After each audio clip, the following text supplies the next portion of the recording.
লাআল্লাকুম তাত্তাকুন।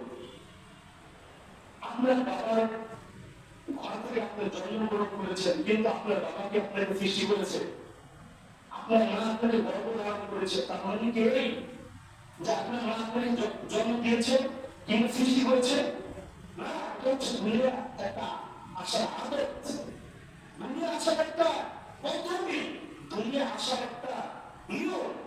কিন্তু আমার বাবা মা আমাকে সৃষ্টি করেন, কথা বলেন ঠিক কিনা? আমার দাদা, আমার পরদাদা, আমার পূর্বপুরুষ কেউ তাকে সৃষ্টি করতে পারেনি। সকলের সৃষ্টি করতে একজন, তিনি কে? সকলে বলেন তিনি কে? সে আল্লাহ বলছেন ইয়া আইয়ুহান নাস উ'বুদু রাব্বাকুম আল্লাযী খালাকাকুম। যে কথা সত্যি বলেছিলাম, আল্লাহ মাঝে মাঝে ধ্যান দেয়, তারা বলে চরিত্র ইবাদত করার জন্য পাঠাইছি আমি। দুনিয়া নিয়ে আপনি ব্যস্ত, চাকরি, নেতামি নিয়ে, রাজনীতি নিয়ে, টাকা পয়সা নিয়ে, ব্যাংক বিজনেস নিয়ে, মারামারি নিয়ে, কাটাকাটি নিয়ে, সম্পদ নিয়ে, ঘর বাড়ি নিয়ে, জমি নিয়ে, এলাকার মধ্যে নেতাদের নিয়ে, সমাজসেবা হওয়া নিয়ে, মেম্বার হওয়া নিয়ে, চেয়ারম্যান হওয়া নিয়ে, এমপি হওয়া নিয়ে, প্রধানমন্ত্রী হওয়া নিয়ে, রাষ্ট্রপতি হওয়া নিয়ে, সচিব হওয়া নিয়ে, তুমি যে মারামারি করছো রে বাংলা, তোমাকে আমি জন্য পৃথিবীর মধ্যে প্রেরণ করিনি। আমি আল্লাহ তাআলা তোমাকে পাঠিয়েছি আমার ইবাদত করার জন্য। যেরকম ভাবে তোমাদের পূর্বে যে সমস্ত জাতি অধিবাহিত হয়েছে তাদেরকে ইবাদত করার জন্য পাঠিয়েছিলাম। কথা বলেন ঠিক কিনা? সুতরাং আল্লাহ তাআলা মাঝে মাঝে ধাক্কা দেয়, স্মরণ করিয়ে দেয় যে বাংলা তুমি অনেক কিছু করছো, তুমি ভুলে গিয়েছো তোমার মূল মিশনটা কি, সেটাই তুমি ভুলে গিয়েছো। সে তোমার মাথা থেকে বের হয়ে গিয়েছে। তোমার মাথা থেকে তোমার মূল উদ্দেশ্য বের হয়ে গিয়েছে। তাহলে তুমি আজকে নামাজ পড়তে, সিজদা করতে আযানের আগে মুসলমান মুসলিম বলা হয়ে যেত। কথা বলেন ঠিক কিনা? কিন্তু কেন? কারণ তারা তাদের মিশন করে দিয়েছে। এজন্য আপনারা বলেন কি বলছেন, ওয়াল্লাযীনা মিন ক্বাবলিকুম লাআল্লাকুম তাত্তাকুন। আর তোমরা তোমাদের মিশনকে যখন চিনতে পারবে, ইবাদত করতে পারবে, তখনই তোমরা তাকওয়া অর্জন করতে পারবে। তাকওয়া অর্জন করলে কি হয়ে যাবে? তোমরা জান্নাতের মালিক হয়ে যাবে। বলেন সুবহানাল্লাহ। الذي جعل لكم الأرض فراشا والسماء بناء। আল্লাহ তাআলা অনেক রব। আল্লাহ বলেন, হে বান্দা, তোকে যেরকম ভাবে আমি আল্লাহ সৃজন করেছি, সৃষ্টি করেছি, শুধু তোকে নয়, তোর বাবা, তোর দাদা, তোর পরদাদা, তোর পূর্ববর্তী যত মানুষ এই পৃথিবীর অতিবাহিত হয়েছে, আমি আল্লাহ তাআলা সবাইকে সৃষ্টি করেছি যেন তুমি ইবাদত করো আমার। কেন ইবাদত করবা? কেন তুমি আমার কাছে সাড়া দিলা? কেন তুমি আমার হুকুম অনুযায়ী নিজের জীবনকে পরিচালনা করবা? আল্লাহ তাআলা সূরা মুফাদ্দাল তারপরে আয়াতের মধ্যে স্পষ্ট ভাষায় গোটা পৃথিবীর সবাইকে জানিয়ে দেন, আল্লাযী জাআলা লাকুমুল আরদা ফিরাশা ওয়াস সামাআ বিনাআ। কেন? কারণ আল্লাহ তাআলা জমিনটা আমাদের জন্য বিছানা স্বরূপ বানিয়ে দিয়েছেন। বলেন সুবহানাল্লাহ। সুবহানাল্লাহ। এই জমিনটা যদি একেবারে পাথরের মতো হয়ে যেত, তাহলে কোনো সবজি হতো, কোনো বৃক্ষলতা জন্ম নিত, মানে লোহার মতন পাথরের মতন যদি জমিনটা আল্লাহ শক্ত করে দিতেন, এর ব্যাখ্যার মধ্যে তাহলে ইসলামী হাফিজাহুল্লাহ পৃথিবীর মধ্যে সবচেয়ে বড় আলেম ইবনে কাসির রাহমাতুল্লাহ আলাইহি উনি ব্যাখ্যা করেছেন এই আয়াতের মধ্যে। চমৎকার ব্যাখ্যা ওনারা বলেছেন এবং অনেক মুফাসসির এই আয়াতের সুন্দর ব্যাখ্যা করেছেন যে আল্লাহ তাআলা জমিনটা যদি পাথরের মতন করে দিতেন, লোহার মতো শক্ত করে দিতেন, এই জমিনের মধ্যে কেউ বসবাস করতে পারতো? কিভাবে? উদাহরণ খুব সহজে বুঝতে পারবো। এই জমিনটা যদি শক্ত পাথরের মতো হয়ে যেত, পাথরের উপর কোনো কিছু লাগালে, কোনো কিছু চাষাবাদ করলে সেখান থেকে কিছু হয়? চাষাবাদ কি জন্ম নিবে? আপনি যেটাই লাগান না কেন সেখানে হবে না, কারণ উপযুক্ত না। আবার যদি জমিনটা আল্লাহ তাআলা পানির মতো নরম করে দিতেন, পানির মতো নরম করে দিতেন, তাহলে কি পৃথিবীর মধ্যে কিছু হতো? তাহলে দেখেন আমার রব কেন বলবেন না ইবাদত করার জন্য? কেন আল্লাহ বলবেন না বান্দা আপনি ইবাদত করেন? এটা কেন বলবেন না? কারণ বলেছেন আল্লাযী জাআলা লাকুমুল আরদা ফিরাশা, আমি আল্লাহ জমিনটা পানির মতো একেবারে নরম করে নি, লোহার মতো একেবারে শক্ত করে নি, বাইন বাইন বড় বাইন বাইন বাইন দুইটার মাঝখানে করে দিয়েছি, বসবাসের উপযুক্ত করে দিয়েছি, চাষাবাদের উপযুক্ত করে দিয়েছি। রে বান্দা, তোকে আমি অত নিয়ামত দিই, তারপরে কিন্তু আমার ইবাদত করবি না। কথা বলে ঠিক কিনা? এরপরে আল্লাহ তাআলা বলেছেন الذي جعل لكم الأرض فراشا والسماء بناء, আল্লাহ রাব্বুল ইজ্জত ওয়া জালাল আমাদের জন্য সাতটা এই আসমান আমরা যে বিল্ডিং এর ছাদগুলো দেখি, এই ছাদগুলো যদি না থাকে যে কোনো সময় নানা বিপদ আমাদের শরীরের মধ্যে স্পর্শ করতে পারে কিনা, কথা বলেন, হতে পারে কিনা? অনেক আমরা যে ঘর বানিয়ে থাকি সে ছাদটা উপরে কোন টিন দেওয়া দেয়, ছাদ যেরকম আমাদের মসজিদ টিন দেওয়া ছাদ নির্মাণ করা হয়েছে, আবার কেউ বিল্ডিং এর মধ্যে পাথর বালু দ্বারা ছাদ দেয়, কথা বলেন ঠিক কিনা? কেন এই ছাদগুলো দেয়? বিভিন্ন বিপদ থেকে বাঁচার জন্য, কথা বলেন। আল্লাহ রাব্বুল আলামিন এটা করেছেন ওয়াসসানা বিনা আরদা, শুধু জমিটা আমি তোমাদের জন্য উপযুক্ত করে দিয়েছি, বিষয়টা এমন নয়। আমি আল্লাহ তাআলা আসমানটা তোমাদের জন্য শাসন বানাইছি, বলেন সুবহানাল্লাহ। এই আয়াতের ব্যাখ্যা নিয়ে যদি আপনি চিন্তা করেন, আপনিও বুঝতে পারেন যে আমি একজন সাধারণ মুসল্লি, আপনি কি আবার ব্যাখ্যা করবো, কি আবার চিন্তা ফিরিয়ে করবো? ও মুসল্লি, আমার বড় ভাই সত্য বাবা বসে মুসল্লিকে বোঝার চেষ্টা করেন। এই আয়াতের অর্থ নিয়ে যদি আপনি চিন্তা করেন, তাহলে আপনি চিন্তার মধ্যে পড়ে যাবেন। এখন বলতে পারেন না আল্লাহ তাআলা জমিনটা ঠিক আছে পারফেক্ট বানাই দিয়েছে, এবার যদি আসমানটা পারফেক্ট না বানাইতো, যেরকম ভাবে এই যে দেখেন কতগুলো খুঁটি বিল্ডিং বানায়, কতগুলো পিলার দেয়, পিলার পিলার পিলার পিলার কি বলে? খুঁটি বলে। হ্যাঁ, ওটাকে বেলা বলে আরবিতে। বেলা মানে কি? খুঁটি। বেলা মানে খুঁটি, পিলার বলে। এবং আমাদের ওই পূর্বাঞ্চলে যে আমরা আমাদের বাড়ি হচ্ছে খুলনা বিভাগের দিকে, ওখানে বলে খুঁটা বলে, খুঁটা। এবং আঞ্চলিক ভাষা হচ্ছে পিলার বলে, ঠিক না? বলে বইয়ের ভাষা। তো আমরা যদি বিল্ডিং বানাই ছাদ দিই, যদি খুঁটি বানাই তারা ছাদ থাকবে বলে? থাকবে না। কিন্তু আল্লাহ তাআলা সুবিশাল একটা আকাশ নির্মাণ করবেন, সেই আকাশের মধ্যে আল্লাহ তাআলা একটা খুঁটি দিয়ে দিলেন। সুবহানাল্লাহ ওয়া বিহামদিহি, সুবহানাল্লাহ। আল্লাহ তাআলা যদি আসমানটাই শাশ্বত না বানাতেন, তাহলে আমাদের সিচুয়েশন, আমাদের অবস্থাটা কি হতো? যখন তখন যে কোনো আযাব আমাদের উপর পতিত হতো।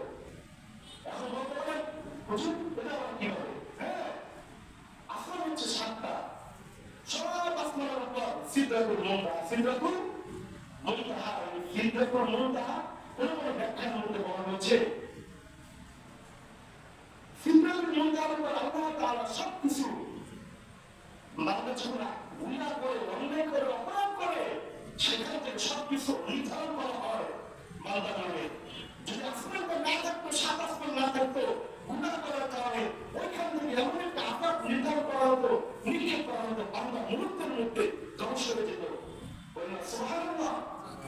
কেন? কারণ আল্লাহ তাআলা আসমানটা বানিয়ে আমাদেরকে হেফাজত রেখেছেন।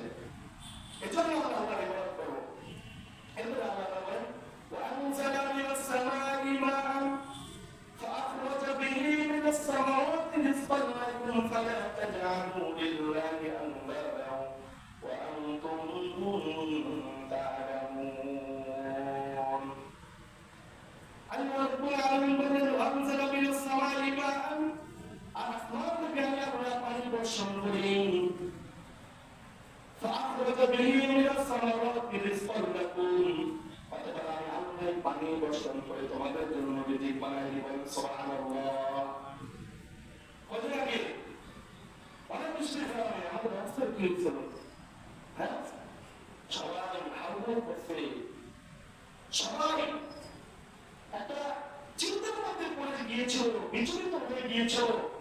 কত মানুষ আমি শুনেছি ফকিরবাড়ির দিক দুজন মানুষ নাকি স্ট্রোক করে মারা গিয়েছিল, এরকম কারণে শব্দ এসেছে। ইভেন বাংলাদেশের বিভিন্ন প্রান্তে অতিরিক্ত তাপের কারণে, অনাবৃষ্টির কারণে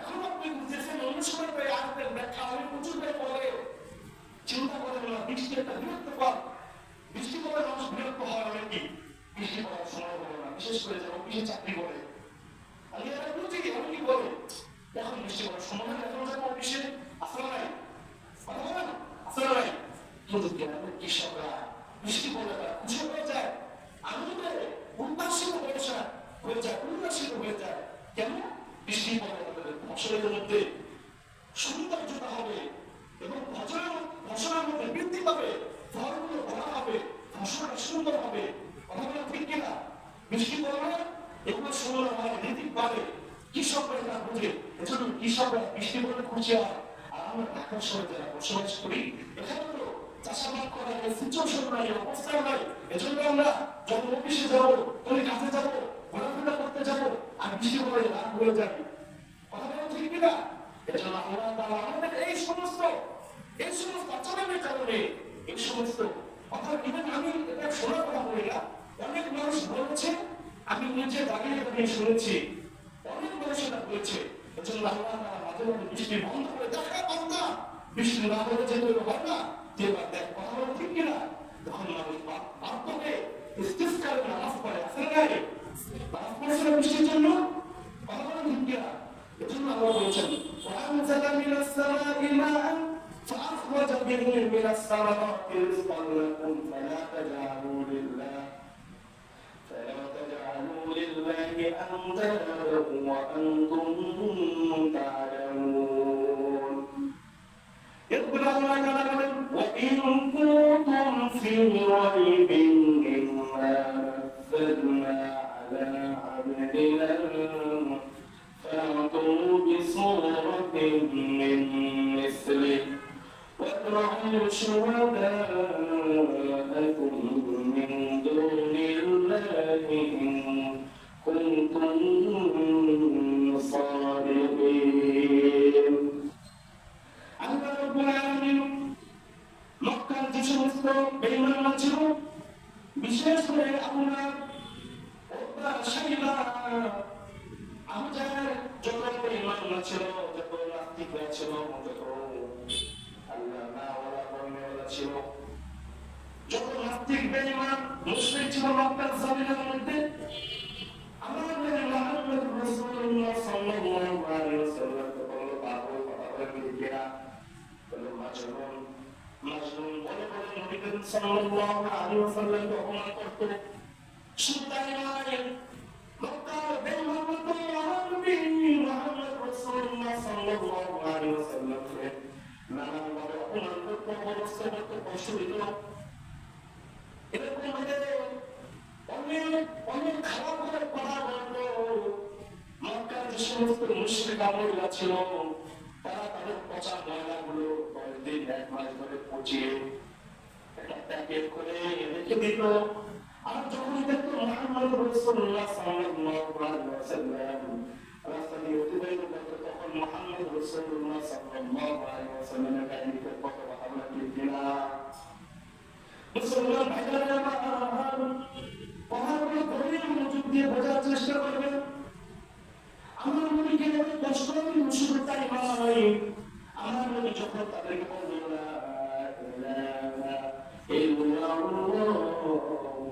মুহাম্মাদুর রাসূলুল্লাহ এই আমার নবী যখন তাদেরকে নির্দেশ করল ইয়া কওমি আবুদুল্লাহ ওয়া মা লাকুম যখন মক্কার মুশরিকদের ধারে ধারে প্রাণ নিয়ে যেত মক্কার মুশরিকরা বলল তুমি নবী মিথ্যা তুমি সত্য নবী হতে পারো না এটা আমরা বিশ্বাস করি না তুমি যে বাণীগুলো আমাদেরকে বলে তোমার জাদুবিদ্যা ছাড়া কিছু না হবে এটা তোমার জাদুবিদ্যা কোরআন হতে পারে না আল্লাহর পক্ষ থেকে আসতে পারে না বিশ্বাস করি না এইভাবে যখন অপমান লাঞ্ছনা করতে শুরু করলো আমার নবীকে পাগল করতে শুরু করলো কোরআনকে নিয়ে বানাত করতে শুরু করলো আল্লাহ রাব্বুল ইজ্জত ওয়াল জালাল আয়াতকে নাযিল করলেন ইন কুনতুম ফি রাইবিন মিম্মা নাযালনা আলা আবদিনা ফাতু বিসূরাতিন মিন মিসলিহি وادعوا شهداءكم من دون الله আল্লাহ রাব্বুল আলামিন মক্কার বেঈমানরা তোমরা যে কোরআন নিয়ে অকার্যকর কথা বলো এবং মানুষদেরকে বলো না কোরআন নিয়ে মিথ্যা কথা বলো কোরআনের বিরুদ্ধে ধার্মিক রচনা ছড়াও যদি তার হয়ে থাকে আমি আমার বান্দার প্রতি যে কোরআন নাযিল করেছি মানে মুহাম্মদ সাল্লাল্লাহু আলাইহি ওয়াসাল্লামের প্রতি আমার প্রিয় নবী মুহাম্মদ রাসূলুল্লাহ সাল্লাল্লাহু আলাইহি ওয়াসাল্লামের প্রতি যে কোরআন নাযিল করেছি সেই কোরআনের অনুরূপ আরেকটা কোরআন শরীফ তোমরা দেখাও ঠিক আছে বাংলা আমার নবী ধৈর্যধারণ করেছিলেন অনেক ধৈর্যধারণ করেছিলেন যখন নবী ধৈর্যধারণ করেন নবীর পক্ষ থেকে কিরমটা দিয়ে দেয় আল্লাহ সাহায্যটা দিয়ে দেয় নবীর যখন হবে ডিসাইড করতে লাগলো অপমান করতে লাগলো তখন আল্লাহ নাযিল করলেন যে হ্যাঁ ঠিক আছে কোরআন মিথ্যা বুঝলাম এটা ভালো জাতিবিদ্যা তাহলে মক্কা এত বড় সাহিত্যবিদ যারা রয়েছে যারা বড় বড় কবি রয়েছ আমি ভাষায় পাণ্ডিত্য অর্জন করেছ তারা পারলে কোরআনের অনুরূপ আরেকটা কোরআন নিয়ে দেখাও তাহলে বুঝবো ঠিক আছে তোমাদের কথা সঠিক ইতিহাসবিদ লিখেছেন এই কথা যখন আল্লাহ ঘোষণা করলেন মক্কার মধ্যে এত বড় বড় কবি আর সাহিত্য ভাষা শব্দ কোরআনের একটা হরফের মতো ভালো লিখে দেখাতে পারলো না বলেন সুবহানাল্লাহ সুবহানাল্লাহ আপনি জানেন সুবহানাল্লাহ সুবহানাল্লাহ মক্কার আবুল প্রান্তে অন্য একটা দেশে বড় একজন কবি বসবাস করত বিশেষ করে তাকে নবীর জামানায়